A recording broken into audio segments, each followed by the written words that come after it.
I think silver is getting ready to explode. We did get as high as 39.5, I think, while I was on vacation. So we've got a little bit of a psychological barrier up there, close to 40. But I think once we really clear $40 an ounce on silver, it's going to make a beeline for 50. And there probably will be rather, a little resistance around 50 because that's a massive double top going back to 1980 and 2011. But once we take that out, I think it's going to explode higher. And I think we'll be headed towards $100 an ounce in silver. Of course, gold's going to be 4,000 by then, but that still means you get a better bang for your buck in silver. Due to ongoing supply shortages and rising industrial demand, silver is becoming a potentially explosive investment. A robust rise is anticipated as a result of the steep decline in inventories and the inability of recycling to keep up. According to experts, silver might soon pass from being a neglected asset to a monetary insurgent. Silver is expected to hit $40 to $50 shortly, according to analysts who frequently point to a solid technical and fundamental setup. Although this is commonly achieved over longer time horizons or in extreme situations, some see a possibility for triple-digit values, such as $100. According to American economist, stockbroker, author, and financial analyst Peter Schiff, gold fell between 0.6% and 0.7% this week as demand for safe haven assets was impacted by a reduction in global tensions and Fed policy expectations. However, silver remained stable and saw modest rises.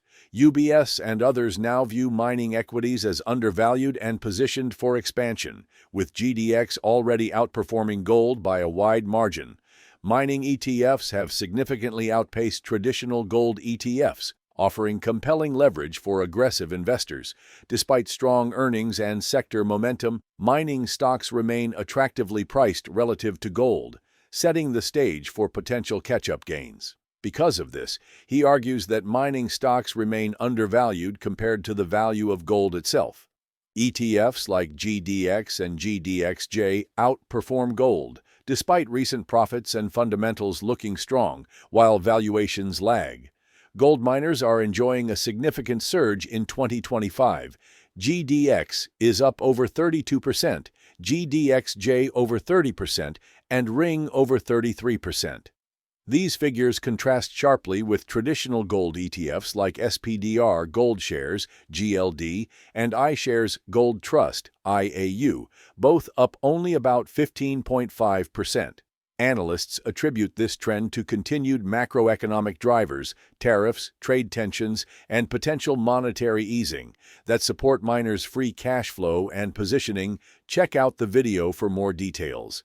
If you appreciate the content, please like and subscribe to get the most recent updates. I'm starting to see investors gaining some confidence in this bull market because I'm seeing days now where the price of gold is down quite a bit and these gold stocks are up. They used to get killed. I mean, every time gold went down, they got destroyed. And then gold would make a new high, but the stocks wouldn't make a new high because they got beat up so much on a small dip. But now, instead of being dragged by the metal, gold stocks are starting to lead with both the GDX and the GDXJ making 52-week highs on the week. In fact, the GDXJ, which made a new high after the GDX, made a new high this week and made a new high today on Friday. And both of those indexes are now up 65% on the year. That is a big move. Gold itself is only up about 25%. So finally, after years of lagging, they're now starting to outperform. And this is a bullish sign because now we've got confidence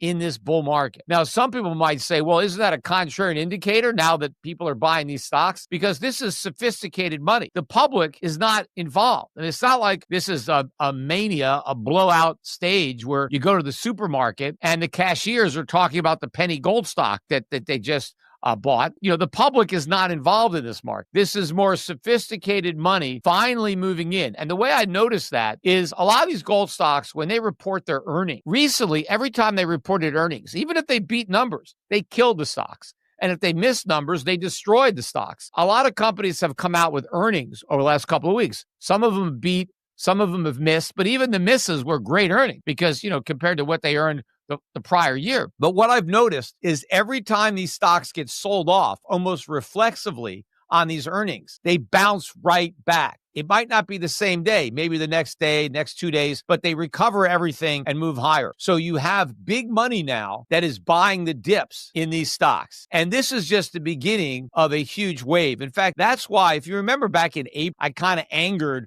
some of my reps, my precious metals specialists over at Schiff Gold, because I put out a special report from Europe Pacific Asset Management, and it was called The Best Way to Buy Gold. And I was saying, hey, don't buy gold right now, buy gold stock, because they were so cheap, and they're still cheap, not as cheap as they were then, but still very cheap. I wasn't telling people not to buy gold. I was telling people to buy gold in the ground before it's dug up, because when you invest in a gold mining stock, you're buying the gold that's just still in the ground. When you go to Schiff Gold, you're buying the gold that's already been mined and fabricated and made into a nice pretty coin or a bar, right? And you're buying that. And what I was saying with that report is, you know what? Gold's over $3,000 an ounce, and look how cheap these mining stocks are. You got to buy these mining stocks right now. This is not the time to buy gold when these stocks are so cheap. And since I put out that report, the price of gold is only up by about 1%, but these gold stocks are up by more than 20%. They were up quite a bit before I put out the report, but gold was going up a lot. And I thought it was ridiculous that gold made such a big move and the gold stocks were still so cheap. So now gold's kind of gone sideways for a few months, and the gold stocks taken, the baton and run with it. And so I think this is, a marathon. I think we got a long way to go, but it's a very, very positive sign for the metals and silver too. I mean, silver has been demonstrating some relative strength. So I'm not telling people now, hey, don't buy any gold and silver. Everybody should still own some physical gold and silver. But I also think that more aggressive investors should buy these gold mining stocks, because I think they're going to outperform now for many, many years. So if you really want to leverage up your portfolio, don't just own physical gold and silver. Analysts and investors have been talking for years about de-dollarization, the gradual shift by governments, companies, and investors away from using the U.S. dollar as the world's default trading and reserve currency. In 2025, speed. New reports highlight how Southeast Asian and BRICS economies are formalizing local currency trade settlement schemes and encouraging companies to hedge less in dollars, responding to both currency volatility and geopolitical risks. At the same time, central banks bought upwards of 244 metric tons of gold globally in the first quarter of 2025, well above the 5-year quarterly average, even as private investors poured money back into gold-backed ETFs after 2 sluggish years. As the dollar's share of global reserves slips below 47% and gold's share climbs toward 20%, dollar dominance may soon become a thing of the past, with gold replacing it once again as the world's preferred reserve currency. Experts warn that investor confidence in U.S. assets is being undermined by aggressive political efforts, including institutional meddling and pressure on the Federal Reserve. A significant fiscal deficit coupled with this degradation may cause the value of U.S. assets to decline even more and promote a move away from the currency. As trust in stocks and treasuries declines, gold has emerged as a prominent refuge. According to Citi analysts, during the June quarter, demand for gold investments may surpass 110% of mine supply. Investors are switching to metals as the dollar and treasuries are becoming less appealing. Now, let's recall the interview. A long, long way to go, because the dollar has a long way to fall. I think this trend is going to go hyperbolic. I think when we go back to QE the next time and the Fed starts cutting rates, the economic data that's been coming out, technically the market sentiment looks good, but the economic fundamentals of stagflation are very strong for gold, right? Because last week, we got the disappointing jobs data, which was so bad. Not only did we miss estimates, but they revised down the prior 2 months by the most in 50 years. We barely create any jobs. And if you remember, if you're a regular listener of my podcast, not the Friday market wrap, again, I'm going to keep doing this market wrap, but I also do my podcasts. And on the Fridays where the May and June jobs numbers came out, I specifically said these numbers are going to be revised down, because everybody was celebrating that the numbers came out better than expected. And I said, this is BS. They're not going to end up being better than expected. They're going to get revised down to weaker than expected. And I was 100% right. That's exactly what happened. In fact, the revisions were even bigger than what I was expecting. These numbers may not even be right. They may revise them down again, although who knows, because Donald Trump got so mad that the numbers were so bad that he fired the head of the Bureau of Labor Statistics. He claimed the numbers were rigged to make him look bad. And now he's got a new guy, I think. They may not even report the job numbers anymore for a while, right? Until they get it right. So maybe they need to fix it, because I think Trump may be trying to hide the bad news from the public. See, Trump keeps talking about how the economy is booming. We have the hottest economy in the world. We don't. There is no economic boom. It's just a fantasy that Trump is trying to sell as reality. If you look at the budget deficit for July, the month of July, it increased by 20% over last July. It's the second biggest July deficit in the history of the country. The only July where we ran a bigger deficit was 2021, when we had all the COVID stimulus. Well, we don't even have that anymore. And we got the benefit of all the tariff revenue.